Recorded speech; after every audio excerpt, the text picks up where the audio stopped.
Assalamualaikum warahmatullahi wabarakatuh dan salam sejahtera saya ucapkan kepada pensyarah dan rakan-rakan. Tajuk pembintangan yang kami akan bentangkan hari ini adalah pengurusan bilik darjah mempengaruhi keberkesanan pembelajaran.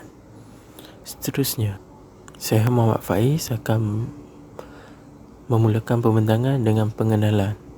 Bilik darjah sebagai tempat berlakunya proses pengajaran dan pembelajaran merupakan tempat yang terpenting di sekolah. Bilik darjah juga merupakan medan perjuangan utama dalam kerjaya seorang guru.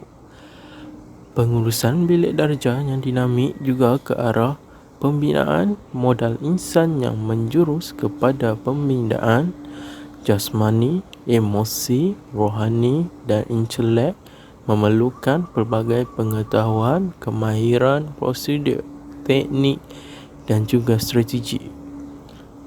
Pengurusan bilik darjah bukan sahaja melibatkan pengurusan tingkah laku pelajar tetapi merangkumi tindakan guru untuk mewujudkan dan mengekalkan persekitaran pembelajaran dalam bilik darjah. Seterusnya, dalam kajian kami menggunakan kaedah temu bual. Oleh itu, kami akan membentangkan latar belakang responden. Responden berumur 34 tahun, mempunyai kelulusan dalam sarjana pendidikan, merupakan guru daripada SMK Bandar Baru Sintuk, mempunyai pengalaman mengajar hampir 10 tahun, berpengalaman mengendali bilik darjah selama 8 tahun.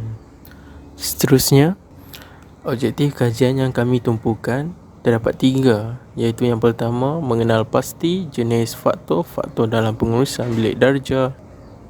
Kedua, melihat pelaksanaan faktor-faktor pengurusan bilik darjah. Dan ketiga, mengenal pasti kelebihan pengurusan dalam pengurusan bilik darjah yang berkesan. Dalam dapatan kajian yang kami laksanakan, kami telah dapat mengenal pasti 5 faktor, iaitu pentadbiran, bahan pembelajaran, pengurusan sumber, susunan fizikal dan pusat pembelajaran dalam bilik darjah.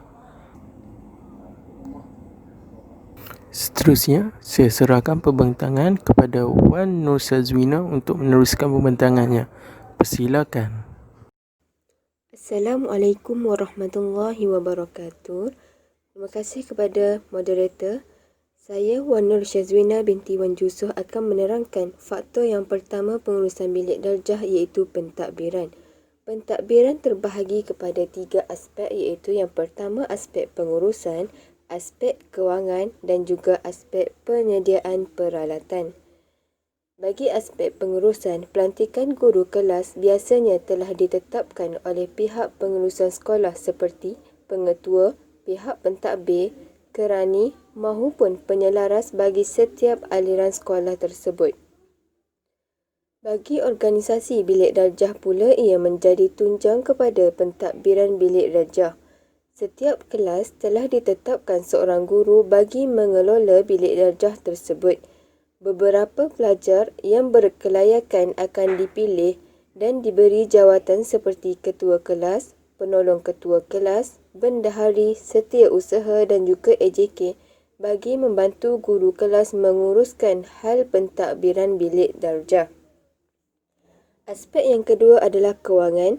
Kewangan bertujuan untuk menanggung kos peralatan yang digunakan dalam bilik darjah seperti papan tulis, meja guru, meja dan kerusi pelajar dan sebagainya. Kos peralatan tersebut ditanggung oleh tabung PIBG yang dipungut oleh ibu bapa melalui bayaran yuran maupun bayaran tambahan. Dana daripada guru kelas dan pelajar digunakan untuk menceriakan bilik darjah melalui kutipan tabung kelas. Aspek yang ketiga adalah penyediaan peralatan bilik darjah. Ia bertujuan bagi memastikan peralatan dalam bilik darjah dalam keadaan baik. Sekiranya berlaku kerosakan, guru kelas akan bertanggungjawab untuk melaporkan kerosakan tersebut kepada pihak pengurusan sekolah sebelum diambil tindakan yang seterusnya. Itu sahaja daripada saya serahkan kembali kepada moderator. Terima kasih.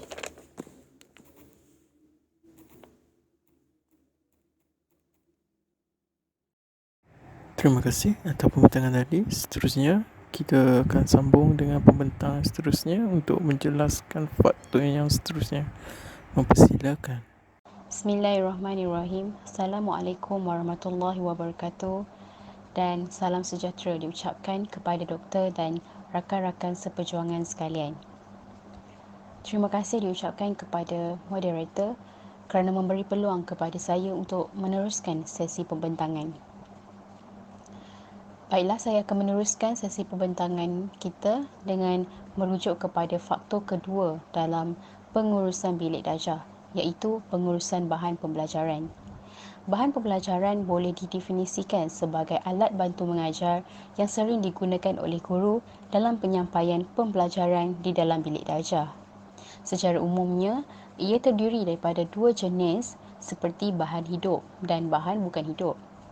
Penggunaan bahan pembelajaran dalam sesi pengajaran dan pembelajaran PDP amatlah membantu para guru bagi menarik minat pelajar serta meningkatkan prestasi pelajar. Terdapat 4 aspek utama yang dikaji dalam faktor pengurusan bahan pembelajaran, iaitu aspek pertama ialah bentuk bahan yang disediakan. Yang kedua, bagaimanakah peruntukan diperoleh bagi menyediakan bahan pembelajaran. Yang ketiga, bagaimanakah bahan pembelajaran diperoleh serta sejauh manakah bahan tersebut mempengaruhi keberkesanan proses pengajaran dan pembelajaran PDP. Menurut temu bual yang telah dijalankan bersama seorang responden, beliau telah menyatakan bahawa terdapat pelbagai bahan pembelajaran yang wujud di dalam bilik darjah tersebut, yang merangkumi bahan hidup dan bahan bukan hidup. Bahan hidup merujuk kepada bahan yang bersumberkan dari alam sekitar yang terdiri daripada manusia, haiwan dan tumbuh-tumbuhan. Manakala bahan bukan hidup merujuk kepada bahan elektronik, bahan bukan elektronik dan bahan permainan serta bahan pelbagai kit. Namun disebabkan arus kemodenan zaman sekarang telah menyebabkan hampir kesemua bahan pembelajaran menggunakan bahan elektronik dan yang moden seperti penggunaan komputer riba, LCD dan proyektor dalam bilik darjah. Hal ini berikutan untuk memenuhi kriteria pembelajaran abad ke-21 yang menggunakan konsep pembelajaran berasaskan teknologi.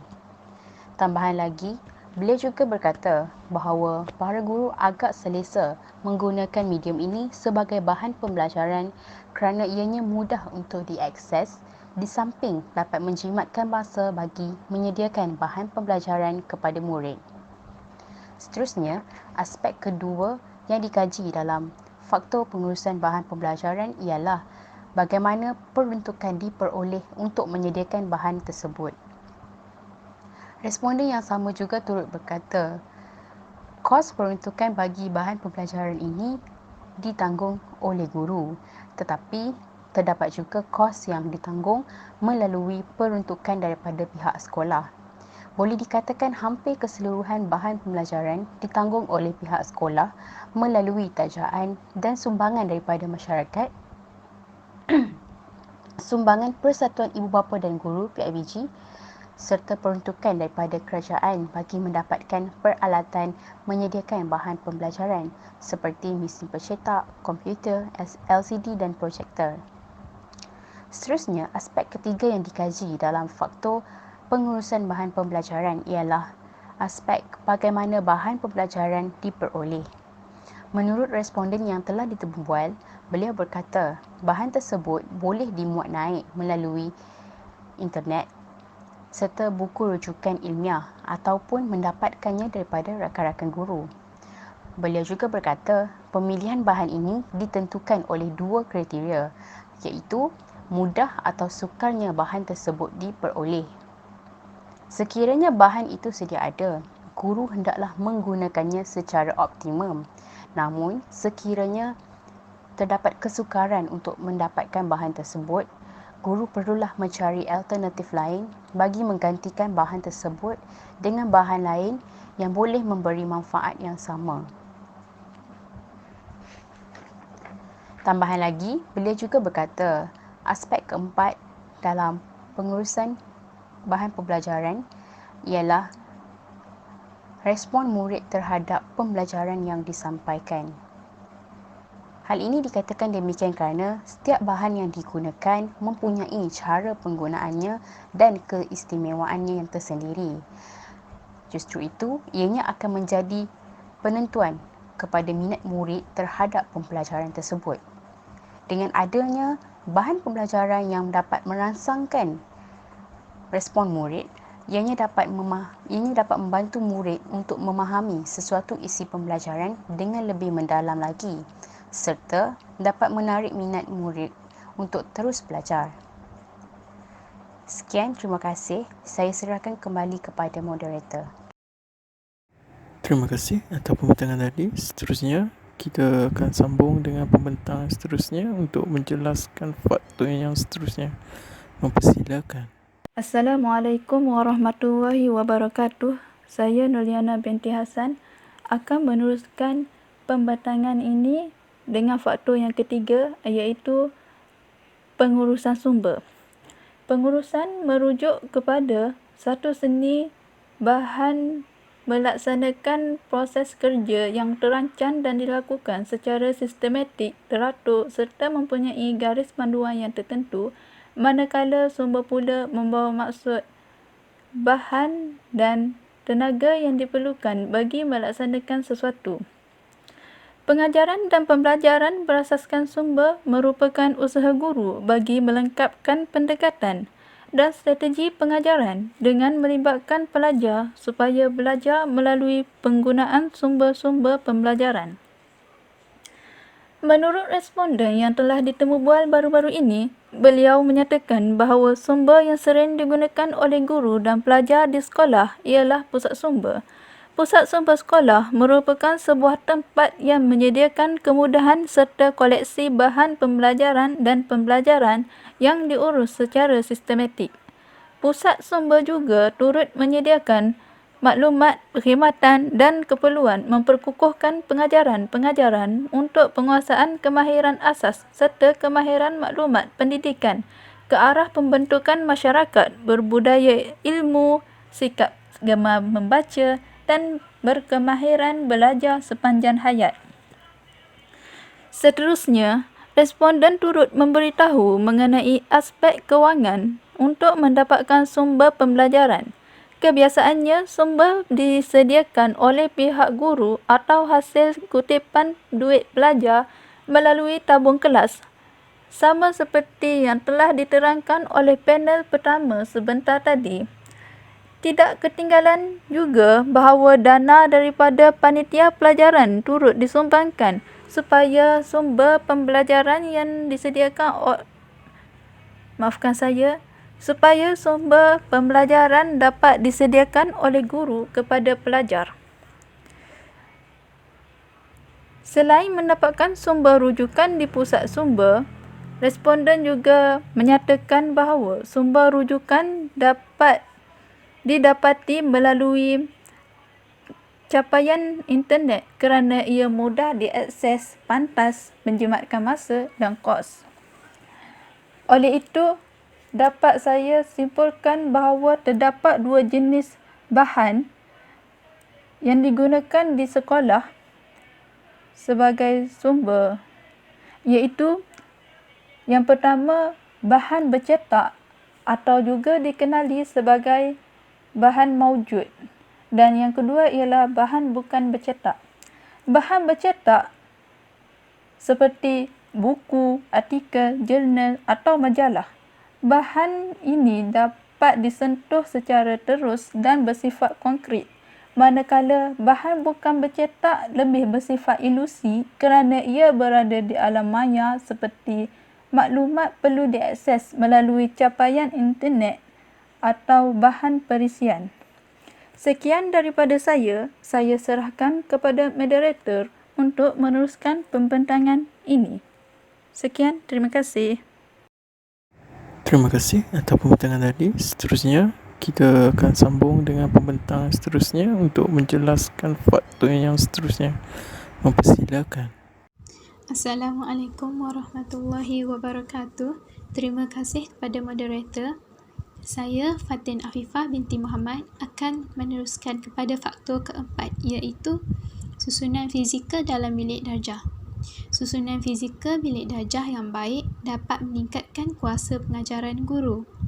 Iklim bilik darjah yang baik ini dapat menyumbang kepada pembelajaran yang berkesan, kawalan kelas yang terjamin, perhubungan guru dan murid yang aktif serta menjamin keseronokan pelajar untuk belajar. Seterusnya, pihak yang bertanggungjawab dalam menguruskan susun atur fizikal bilik darjah adalah guru kelas, guru subjek dan juga ketua kelas sebagai wakil pelajar dalam kelas tersebut. Dalam masa yang sama, pelajar juga diberi peluang untuk menyuarakan pandangan mereka terhadap susun atur bagi meningkatkan tumpuan dan keselesaan mereka semasa proses pengajaran dan pembelajaran. Seterusnya, contoh susunan meja secara berkumpulan boleh disusun sama ada dalam bentuk U, L, dalam kuda, kumpulan kecil, 3 lajur, rama-rama dan banyak lagi. Susunan fizikal bilik darjah dapat dibahagikan kepada 3 elemen iaitu bentuk fizikal, interaksi sosial dan emosi. Contoh susunan fizikal bilik darjah elemen interaksi sosial ialah susunan kerusi dan meja mahupun perabot hendaklah tidak menghalang proses interaksi sama ada interaksi sehala, interaksi dua hala dan interaksi pelbagai hala. Kini, susunan dalam bilik darjah lebih memfokuskan kepada pembelajaran abad ke-21 iaitu memastikan pelajar sentiasa belajar mahupun bekerja secara berkumpulan. Sebagai contoh, guru dapat menyampaikan pengajaran dengan jelas apabila kedudukan meja pelajar terus menghala ke papan putih, malah interaksi dua hala juga boleh dilaksanakan. Kesimpulannya, kedudukan tempat duduk murid adalah amat penting untuk suasana pembelajaran yang kondusif. Keadaan tempat duduk dan ruang yang baik memberi keselesaan kepada murid untuk belajar. Hal ini membantu murid memberikan tumpuan serta melaksanakan aktiviti dengan lancar. Selain daripada untuk kemudahan pelajar, kedudukan tempat duduk yang bersesuaian juga dapat menggalakkan komunikasi antara murid dan kolaboratif sesama mereka. Dalam merencanakan pendidikan abad ke-21 dan pembelajaran abad ke-21, kedudukan murid yang dapat merangsang elemen 4K adalah amat dititik beratkan. 4K tersebut adalah komunikatif, kolaboratif, kritis dan kreatif. Itu sahaja daripada saya. Saya serahkan kembali kepada saudara moderator. Terima kasih. Terima kasih atas pembentangan tadi. Seterusnya, kita akan sambung dengan pembentangan seterusnya untuk menjelaskan faktor yang seterusnya. Mempersilakan. Seterusnya, faktor 5. Mengenal pasti pusat pembelajaran dalam bilik darjah. Pusat pembelajaran dirangkumi daripada pusat main peranan, pusat teknologi, pusat manipulatif, pusat bahasa dan komunikasi, pusat kreativiti dan estetika, pusat kognitif dan pusat kerohanian dan moral.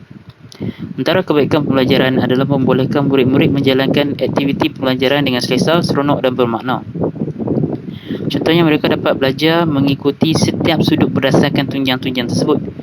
Selain itu, pusat pembelajaran dapat mewujudkan iklim bilik darjah yang teratur, kemas dan kondusif.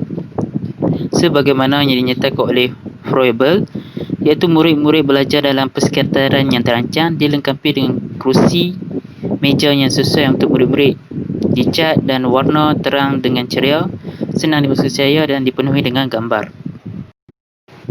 Pusat pembelajaran juga membantu guru untuk mengetahui sejauh mana keberhasilan pengajarannya difahami oleh seseorang pelajar. Melalui pusat pembelajaran, pelajar lebih bebas untuk melakukan apa yang diingini berdasarkan apa yang difahami semasa belajar. Kreativiti pelajar juga dapat diasah kerana terdapat pelbagai pusat pembelajaran yang disediakan oleh guru di dalam kelas. Oleh itu, pusat pembelajaran merupakan faktor yang agak penting kerana ia memberi kesan kepada pelajar untuk perkembangannya. Itu saja daripada saya. Sekian, terima kasih.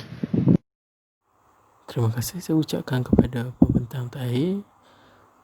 Oleh dari pembentangan kesemua faktor tersebut, saya dapat merumuskan pengurusan bilik darjah memainkan peranan yang penting dalam sesuatu institusi persekolahan.